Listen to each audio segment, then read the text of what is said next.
अभी लेके आए सेंसोडेंट के टूथ का करंट गॉन तो लाइफ का करंट ऑन।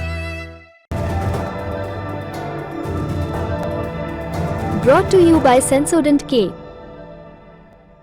भारत के पूरब में एक देश है कंबोडिया।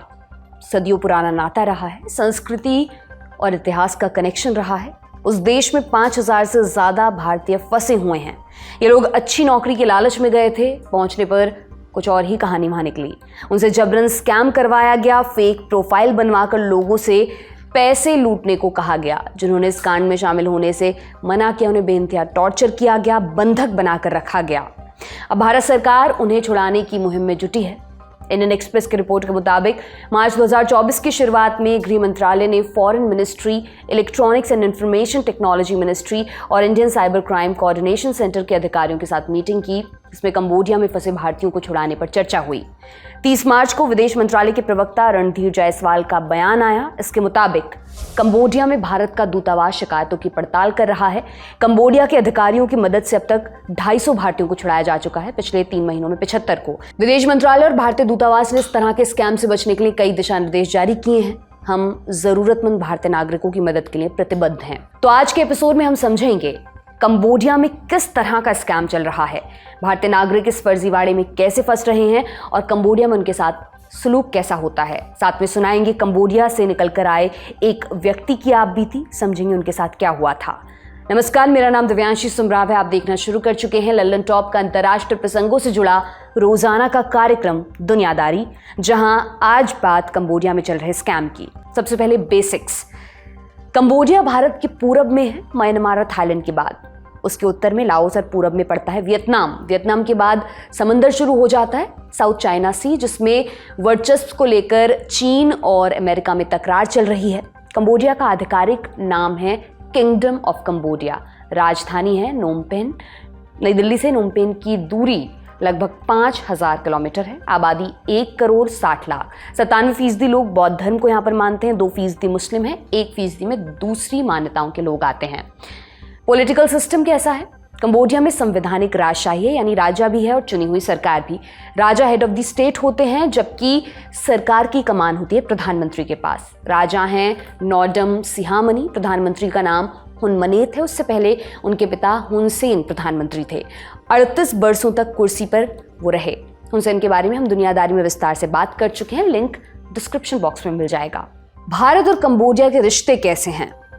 कनेक्शन सदियों पुराना है। एक लिंक नाम का भी है। देश को कंबोडिया क्यों कहते हैं, इसकी एक कहानी है। उत्तर भारत से एक नागा साधु आए, कंबू स्वयंभुव नाम के। उन्हीं से देश के नाम का नाम पड़ा कंबुज प्रदेश।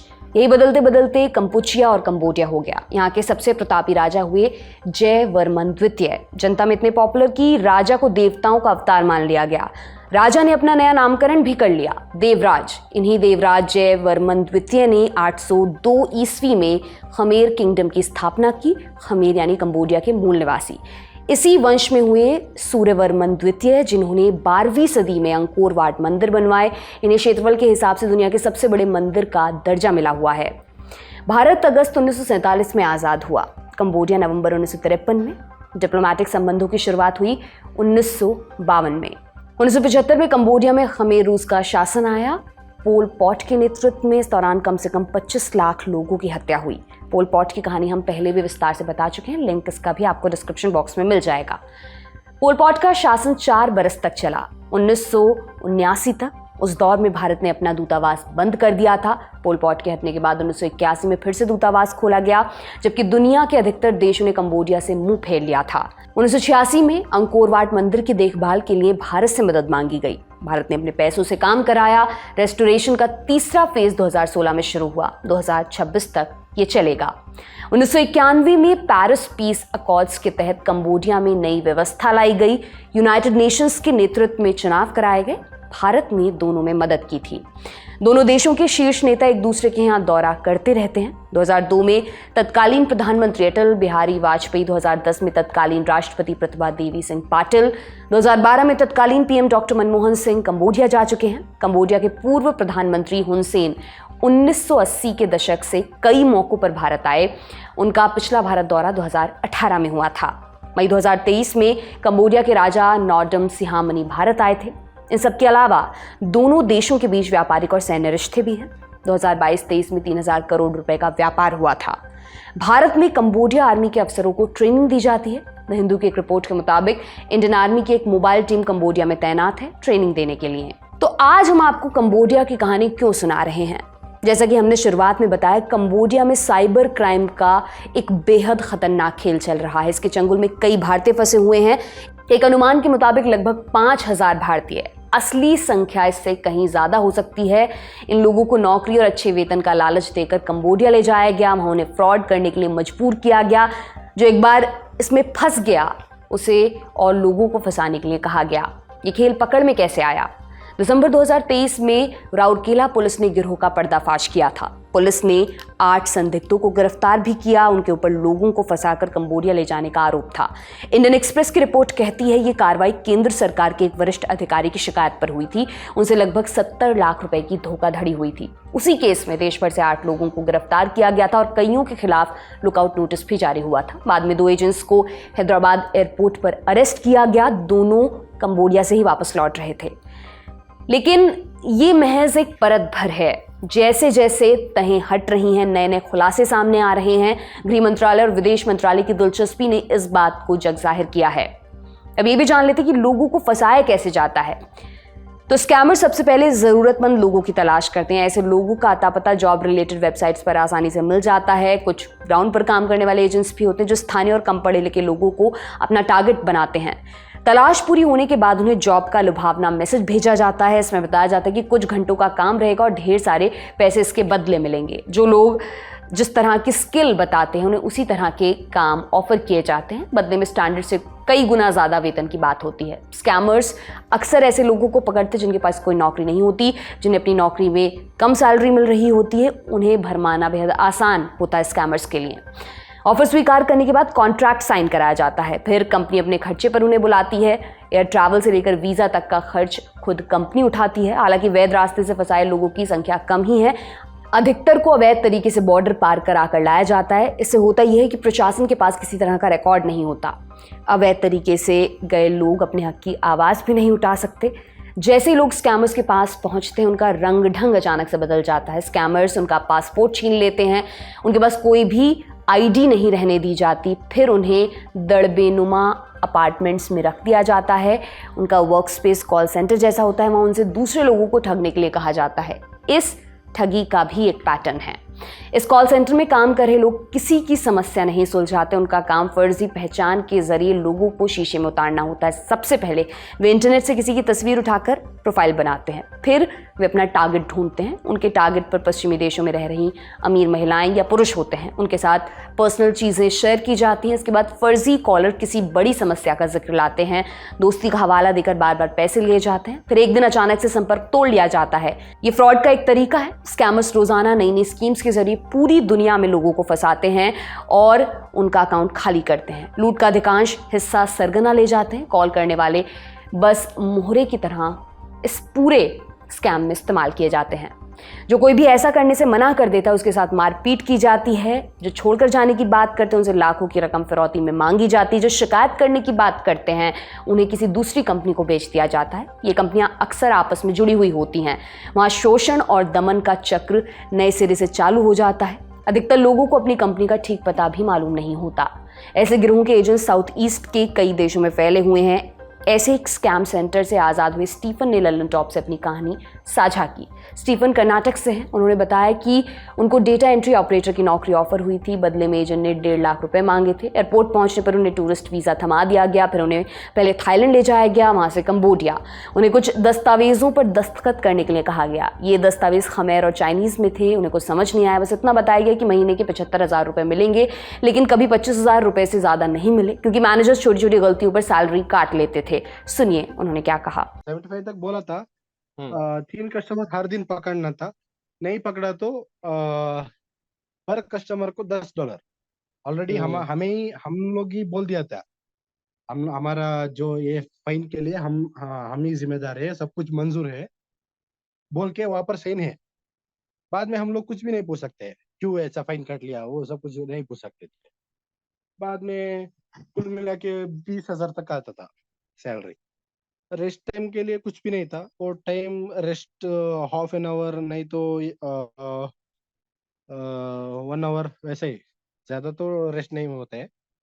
सुबह एक बार 10 बजे को ब्रेकफास्ट मिला, तो शाम 5 बजे को हमें आफ्टरनून का।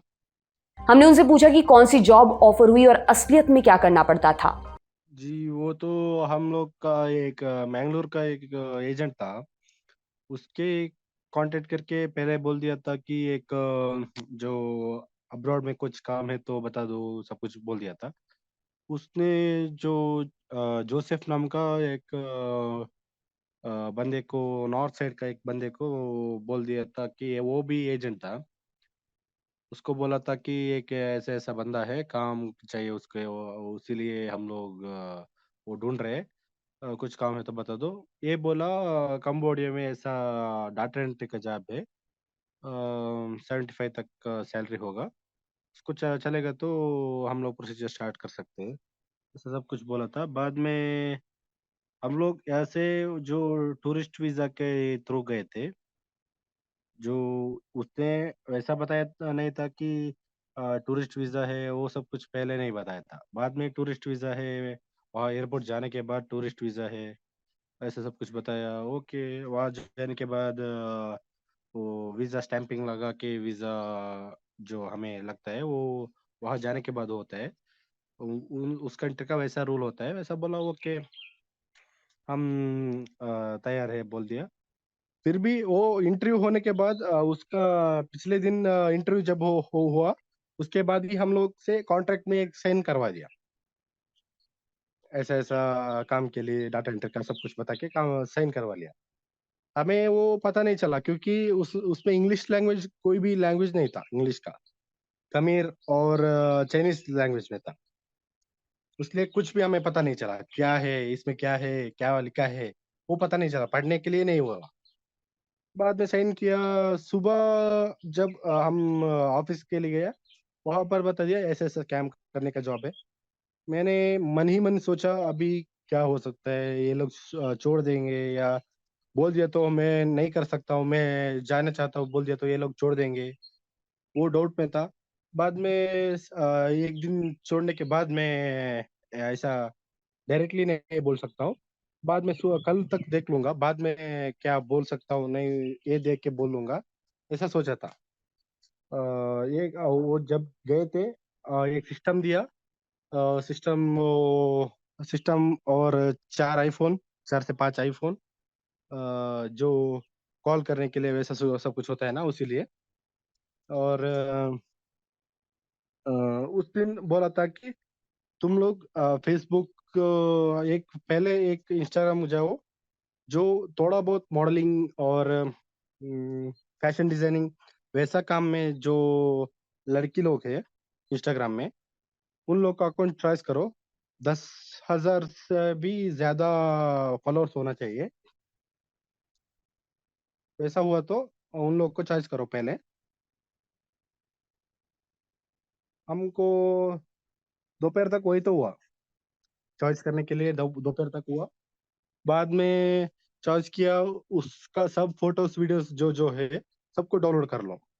सब कुछ डाउनलोड किया। बाद में 4 फेसबुक अकाउंट बनाओ बोल दिया। 4 फेसबुक अकाउंट उसी लड़की का है, फिर भी नाम थोड़ा ऊपर नीचे, अ, कैसा भी ओरिजिनल नाम नहीं रखने का।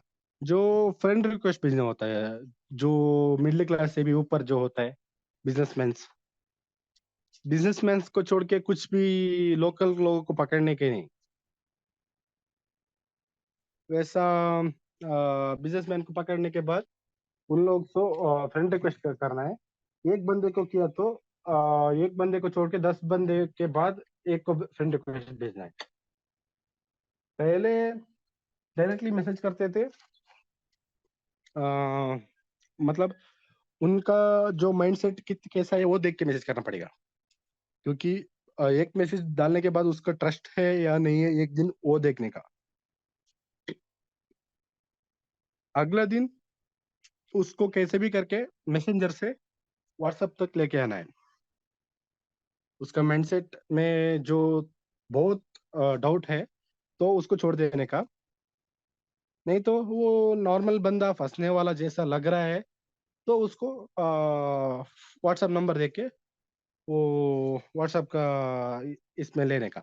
वो व्हाट्सएप नंबर जो होता है वो इंडिया का ही नंबर होता है, जो कैसा ऐसा नंबर है कि जो मरे हुए लोग यूज करते थे। और जो बहुत लोग ऐसा करते हैं कि 3-4 सिम ले लेते, बाद में एक ही सिम यूज करते, वो 3 सिम खो देते या तोड़ देते, वैसा करते। वैसा नंबर्स को ये लोग व्हाट्सएप में क्रिएट करते। मतलब वो दिखाते कुछ भी नहीं। यो टेलीग्राम वो कुछ भी कैसे भी सर्च कर लो, ट्रू कॉलर कैसे भी सर्च कर लो, किसी में भी दिखाता नहीं। वैसा कंप्लीट सेटअप होता है।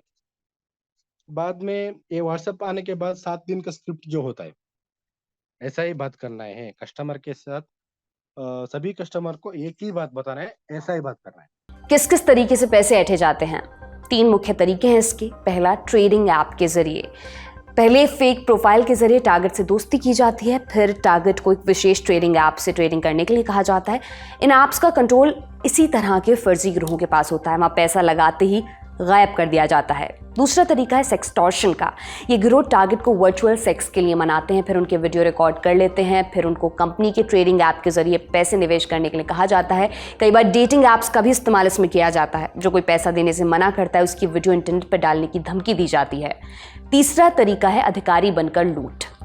कई बार सेंट्रल एजेंसियों के अधिकारी बनकर डराते धमकाते हैं, फिर पैसे वसूलते हैं। मीडिया रिपोर्ट्स के मुताबिक इस तरह से अब तक कम से कम 500 करोड़ रुपयों की लूट हो चुकी है। जब तक इसकी जड़ पर चोट नहीं होती, लूट का ग्राफ ऊपर जाता ही रहेगा। कंबोडिया में फंसे लोगों के साथ और क्या क्या होता है? दिन में 12-12 घंटे उनसे काम करवाया जाता है। एक छोटे से कमरे में 6 लोगों को एक साथ सोना पड़ता है। हर रोज काम का जायजा लिया जाता है। सिर्फ इतना नहीं देखा जाता कि आपने कितने लोगों से बात की, बल्कि ये भी देखा जाता है कि आपने कितने लोगों को बेवकूफ़ बनाकर उनसे पैसा लूटा है। उसके हिसाब से आपको सैलरी भी मिलती है। अगर कोई कंपनी से वापस भारत जाने के लिए कहता है तो उससे बोला जाता है कि 2 लाख एजेंट को देने होंगे, उसके बाद ही कुछ हो सकता है। अगर कोई व्यक्ति काम करने से मना करता है तो उन्हें खाना नहीं दिया जाता, बिजली के झटके तक दिए जाते हैं। कई बार तो अकेले कमरे में उन्हें बंद कर दिया जाता है। भारत सरकार ने तेजी से सभी फंसे हुए भारतीयों को वापस लाने का वायदा किया है। हालांकि आरोप यह भी है कि जब इन लोगों ने भारतीय दूतावास से संपर्क किया, उनको फोन रखने को कहा गया। पहली बार में उनकी शिकायत सुनी भी नहीं गई, फिर उन्हें अपने होम स्टेट में परिवार वालों से बात करनी पड़ी, उन्हें स्थानीय संगठनों के जरिए अपनी बात पहुंचानी पड़ी, तब जाकर भारतीय दूतावास एक्टिव हुआ। हमने इन आरोपों के संदर्भ में अपने सवाल विदेश मंत्रालय को भेजे हैं। वीडियो रिकॉर्ड होने तक उनका जवाब नहीं आया था। जैसे ही कोई रिस्पॉन्स आता है उसकी जानकारी आप तक जरूर पहुंचाई जाएगी। अब ये भी जान लेते कि कंबोडिया में इतना बड़ा स्कैम चल कैसे रहा है। इस धंधे में अक्सर एक शहर का नाम आता है, सिहानुकविल। ये एक पोर्ट सिटी है, यानी समंदर के किनारे बसा हुआ शहर है। 1992-93 में यूनाइटेड नेशंस की निगरानी में कंबोडिया में चुनाव कराए गए। इस दौरान यूएन के सैनिकों को सिहानुकविल में ही ठहराया गया था। चुनाव के बाद अमेरिका ने इस शहर से राजधानी नोम पेन के बीच सड़क बनाने के लिए मदद दी। राजधानी से कनेक्टिविटी होने के बाद ये शहर टूरिस्टों को रास आने लगा। उनकी संख्या बढ़ी तो होटल, कसीनो और दूसरे धंधे भी यहाँ शुरू हो गए। इस तरह के धंधों में अधिकतर चीन के लोग आते थे। चीन में सख्ती के कारण उनका वहाँ काम करना मुश्किल हो रहा था। इसके बजाय सिहानुकविल उनके लिए सेफ था, उनके बिजनेस के लिए सेफ था। यहाँ प्रशासन लचीला था, उनके ऊपर किसी तरह की कोई निगरानी नहीं थी। फिर 2013 में चीन ने 1 बेल्ट 1 रोड प्रोग्राम लॉन्च किया। कंबोडिया भी इसका हिस्सा था। सिहानुकविल पोर्ट को इस योजना में शामिल किया गया था। OBOR लॉन्च होने के बाद कंबोडिया आने वाले चीनी अप्रवासियों की संख्या अचानक से बढ़ गई। डिप्लोमेट की एक रिपोर्ट के मुताबिक 2013 में कंबोडिया में तकरीबन 80,000 चीनी नागरिक थे। 2019 में ये संख्या 2.5 लाख तक पहुंच चुकी थी। इनमें से 2 लाख लोग सिर्फ सिहानुकविल में रह रहे थे। लोगों की बढ़ोतरी के साथ साथ अपराधों की संख्या भी बढ़ने लगी थी। अधिकतर मामले ऑनलाइन स्कैम, किडनैपिंग, डिटेंशन और जबरन मजदूरी से जुड़े होते थे। इन मामलों में अधिकतर आरोपी चीनी नागरिक होते थे। अकेले 2019 में कंबोडिया में 744 चीनी नागरिकों को गिरफ्तार कर देश से बाहर भेजा गया था। सिहानुकविल चीनी गिरोहों का गढ़ कैसे बना, इस बारे में भी बात करते हैं। चीन में सरकारी लॉटरी के अलावा किसी भी तरह की जुएबाजी गैर कानूनी है। जब चीन में छिपकर ऑनलाइन गैम्बलिंग और कैसीनो चलाना मुश्किल होने लगा, तब उन्होंने फिलीपींस का रास्ता लिया। जब फिलीपींस में सख्ती हुई तब वे अपना पूरा सिस्टम लेकर सिहानू कविल पहुंच गए। यहाँ पर टैक्स कम लगता था, नियम कानून भी लचीले थे। जल्द ही शहर में कसीनो की भरमार हो गई। गैम्बलिंग के धंधे में आपराधिक गिरोह भी शामिल होने लगे। उनके बीच वर्चस्व को लेकर लड़ाइयां होने लगीं। इसको आधार बनाकर कंबोडिया के प्रधानमंत्री हुन सेन ने ऑनलाइन गैम्बलिंग पर बैन लगा दिया। ये फैसला चीन के दबाव में लिया गया था। लीगल गैम्बलिंग पर बैन के बावजूद कंबोडिया में गैम्बलिंग का धंधा चलता रहा। बस इतना हुआ कि इन कंपनियों ने कमाई का रास्ता बदल दिया है। कसिनोज की आड़ में ऑनलाइन फ्रॉड चलाए जाने लगे। हालांकि सिहानुकविल इस स्कैम का इकलौता अड्डा नहीं है। ऐसे छोटे छोटे अड्डे थाईलैंड, म्यांमार, लाओस और कंबोडिया के कई शहरों में फैले हुए हैं। इन देशों में लंबे समय से तानाशाही सरकारों का शासन है, प्रशासन पर्याप्त भ्रष्ट है। चूंकि चीन में क्रिप्टो करेंसी और ऑनलाइन बेटिंग गैर कानूनी है, इसलिए बड़ी संख्या में चीनी व्यापारियों ने पड़ोस के देशों में अपना धंधा शुरू किया है। पैसों के जरिए उन्होंने इन देशों के पावर सेंटर में अपनी जगह बना रखी है, इसलिए उनके ऊपर कानूनी कार्रवाई की संभावना नहीं के बराबर रहती है। ये था हमारा बड़ी खबर सेगमेंट। अब चलते हैं सुर्खियों की तरफ। पहली सुर्खी रूस से। रूस पर एक बार फिर से हॉस्टेज डिप्लोमेसी में शामिल होने का आरोप लगा है। जब कोई देश किसी दूसरे देश के नागरिक को गिरफ्तार करता है और उसका इस्तेमाल अपनी मांगे मनवाने के लिए करता है तो उसको हॉस्टेज डिप्लोमेसी कहते हैं। इंटरनेशनल लॉ में इसको गैर कानूनी माना गया है, फिर भी कई देश अपने हिसाब से तरकीब अपनाते रहते हैं। रूस ने अब क्या किया है? मीडिया रिपोर्ट्स के मुताबिक उसने अमेरिकी पत्रकार इवान गेरशोविच के बदले एक हत्यारे की रिहाई मांगी है। इवान अमेरिकी अखबार वॉल स्ट्रीट जर्नल के लिए काम करते थे। मार्च 2023 में उन्हें रूस में जासूसी के आरोप में गिरफ्तार कर लिया गया। इवान, वॉल स्ट्रीट जर्नल और अमेरिका की सरकार इस आरोप से इनकार करते हैं। इवान के बदले किसकी रिहाई मांगी गई है? वादिम क्रासिकोव की। वो फिलहाल जर्मनी की जेल में बंद है। क्रासिकोव की कहानी क्या कहती है? वो रूस की खुफिया एजेंसी FSB का एजेंट था। 2013 में उसका नाम मॉस्को में हुई एक हत्या में आया था। 2 बरस बाद अचानक FIR वापस ले ली गई। उसको नए नाम से पासपोर्ट मिल चुका था। उसका नया नाम क्या था? वादिम सोलोकोव। उसके बाद वो अचानक रूस से गायब हो गया। उसकी अगली खोज खबर 2019 में मिली। 23 अगस्त को जर्मनी की राजधानी बर्लिन में चेचेन विद्रोही जलीम खान गोशविली की हत्या हो गई। जलीम खान एक चेचेन कमांडर था। 2000 से 2004 के बीच रूस से जंग लड़ी थी। 2016 में जर्मनी में शरण ले ली थी। उसका हत्यारा साइकिल पर आया था, दिन दहाड़े गोली मारी, फिर चुपचाप फरार हो गया। हालांकि थोड़े समय बाद पुलिस ने उसको गिरफ्तार कर लिया। जांच में पता चला वो वादिम क्रासिकोव था। दिसंबर 2021 में अदालत ने उसको दोषी करार दिया। आजीवन कारावास की सजा सुनाई। जज ने अपने फैसले में कहा कि क्रासिकोव को रूसी सरकार का सपोर्ट हासिल था। रूस ने इन आरोपों से इनकार कर दिया था और अदालत के फैसले को राजनीति से प्रेरित बताया था। फिर फरवरी 2024 में रूस के राष्ट्रपति व्लादिमीर पुतिन ने अमेरिकी पत्रकार टकर कार्लसन को इंटरव्यू दिया। इसमें बोले कि एक यूरोपीय देश की राजधानी में एक आतंकी को खत्म करने वाले देशभक्त को छुड़ाने की बात चल रही है। उनका इशारा क्रासिकोव की तरफ था। हालांकि पुतिन ने स्वीकार नहीं किया कि क्रासिकोव के अपराध में उनकी सरकार का हाथ था। तो क्या क्रासिकोव को रिहा कर दिया जाएगा? इसकी उम्मीद कम है, मगर पूरी तरह इस बात को दरकिनार भी नहीं किया जा सकता। इवान अमेरिकी नागरिक है जबकि क्रासिकोव जर्मनी की जेल में बंद है। इस अदला बदली के लिए अमेरिका को जर्मनी की सरकार को मनाना होगा। अगर जर्मनी मान जाता है फिर क्षमादान या किसी दूसरी लीगल प्रोसेस के जरिए क्रासिकोव को रिहा करना होगा। मगर क्रासिकोव जर्मनी की धरती पर हत्या का दोषी है। अगर जर्मनी उसको छोड़ता है तो इसकी इमेज के लिए नुकसानदेह साबित हो सकता है। मगर जर्मनी अमेरिका का सहयोगी भी है।